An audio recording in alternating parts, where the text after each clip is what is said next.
Привет, друзья! Привет! С вами Макс и Юля. Мы сидим в парке 300-летия Петербурга. Вот там находится Финский залив. А здесь песочный пляж. Здесь песочный пляж, да. А вот это Лахта-центр, самое высокое здание в Питере. И я слышал, что вообще в какой-то части Европы, но не знаю, постоянно возникают какие-то Постоянно новые... что-то самое высокое, да? Да, тут самое высокое в Евразии, самое высокое в Азии, в Европе. Короче, сегодня мы хотели бы поговорить о нашей с Юлей встрече. Кто-то из подписчиков написал и сказал, что ребята, расскажите, как вы встретились. И это довольно интересная, да, Юля, история? Мне кажется, да. Ты помнишь, где мы встретились? Мы познакомились в Китае. Да, мы познакомились в Китае. Мы лично познакомились в Китае? Нет, сначала мы познакомились в интернете. Да, на самом деле наша история типична для 21 века, да? Знакомство в интернете. Что это был, какая часть интернета это была? Это была социальная сеть ВКонтакте. Да, это вконтакте.ру или vk.ru, нет, .com, да? .com. vk.com, да. Это русский Facebook. Вот. И там мы познакомились. Когда это было, ты помнишь? Это было 4 года назад. В 2017-м. Реально? Да. 4 года мы уже вместе, это капец. Ну. В общем, 4 года назад я увидел группу Юли, такая паблик Юли и ее подруги. Это был паблик про путешествия. Про путешествия, про жизнь в Пекине, да. Про работу за границей. Про работу за границей. У них был паблик, и сколько там примерно было подписчиков? Там было 1200 подписчиков, как-то так. Ну, около 1000 подписчиков, да, они писали свои... Мы писали про путешествия, потому что в то время мы много путешествовали, работали за границей, и потом мы с подругой переехали в Пекин и рассказывали разные истории о работе в китайской компании, о жизни в Пекине. Макс, а ты тоже жил в Китае в тот момент? Да, я тоже жил в Китае, у меня есть целый ряд видео, собственно, в Китае я и начал этот проект, и я был в Китае, и мне интересно было, кто еще из моих, как бы, соотечественников, кто еще из них находится в Китае, с кем можно пообщаться. И так я нашел блог Юли и ее подруги Маши. Маша, привет, если ты смотришь это видео, Маша часто смотрит эти видео, так что, Маша... И я решил, надо написать Юле и договориться о встрече. Вот, и получилось, что я тебе написал, ты мне ответила, мы обменялись контактами. По-моему, это был WeChat, да? Да, WeChat, естественно, самая популярная сеть, мессенджер в Китае WeChat. Да. Тогда еще TikTok, мне кажется, он вообще тогда в Европе не был популярен. В Европе не был. В Китае он уже был популярен, да, в Азии, но в Европе его не было. И мы с Юлей начали переписываться в чате. И ты помнишь, я помню, что мне очень хотелось с тобой встретиться. Мне хотелось что-то написать, чтобы как-то встретиться. Ну, не просто писать «давай встретимся», а что-то вот, какой-то повод. И ты помнишь, что это был за повод? Я помню, что первый раз, когда ты сказал, что ты приезжаешь в Пекин, а ты жил в другом городе. Да, я жил Нет, не в Ухане. Я жил в другом городе, да. Да, ты жил в другом городе. И ты приезжал в Пекин, а я уезжала по работе в командировку, потому что я работала в детском лагере, и мы часто ездили проводить различные программы для китайских детишек. А потом, уже это был июнь, списались мы в апреле. Ага, то есть в апреле я написал Юле, а в июне мы встретились. В июне мы встретились. И мы встретились за 2 дня до того, как я уехала из Пекина на берег Желтого моря на все лето работать в лагере. Да, то есть, получается, мы встретились, и Юля уехала в лагерь. Да, и вот... Но...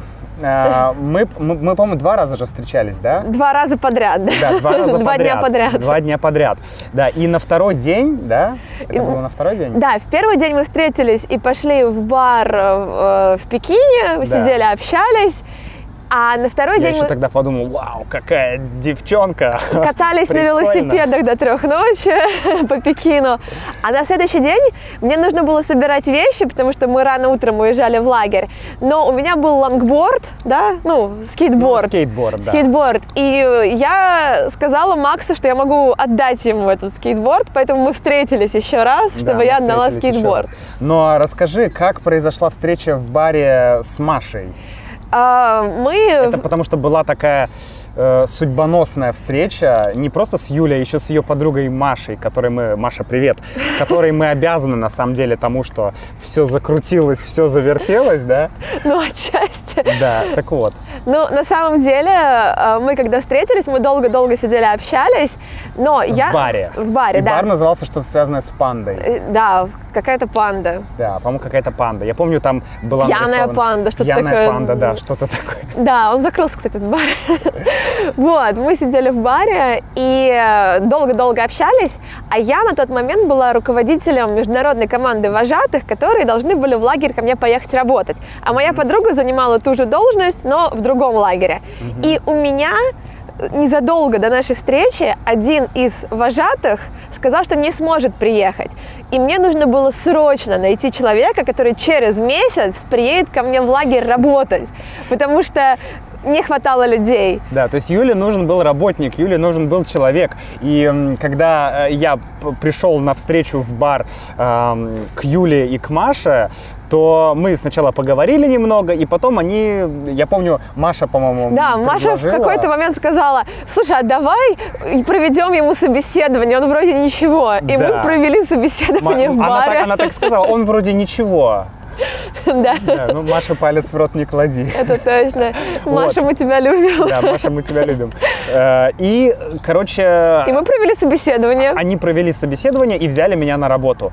И я помню, что я как раз собирался уходить с моей предыдущей работы, и я решил, что почему бы не поехать в лагерь, в детский лагерь на месяц. И я туда поехал, и все было классно, и вот так вот мы с Юлей познакомились. Так мы познакомились, а через месяц ты приехал ко мне работать в лагерь. Да.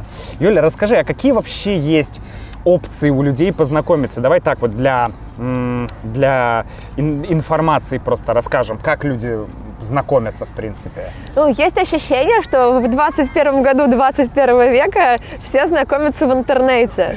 Ну да, сложно представить. В дейтинг-приложениях, типа Тиндера. И это, наверное, 90% знакомств. Сложно представить, что сейчас кто-то будет знакомиться на улице. Ну, может быть, такое и есть на самом деле. Да, но знаешь, что забавно? Когда, лет 10 назад, когда нам было по 20 лет, считалось опасным знакомиться в интернете. То есть, ой, а тебе не страшно идти навстречу с человеком из интернета? Да. А сейчас от своих нынешних 20-летних знакомых я слышу: как? Познакомились на улице, а тебе не страшно? Тебе не страшно знакомиться на улице? Это очень странно, как за 10 лет все поменялось. Все поменялось, да, действительно. Где еще-то можно познакомиться, кроме улицы и интернета?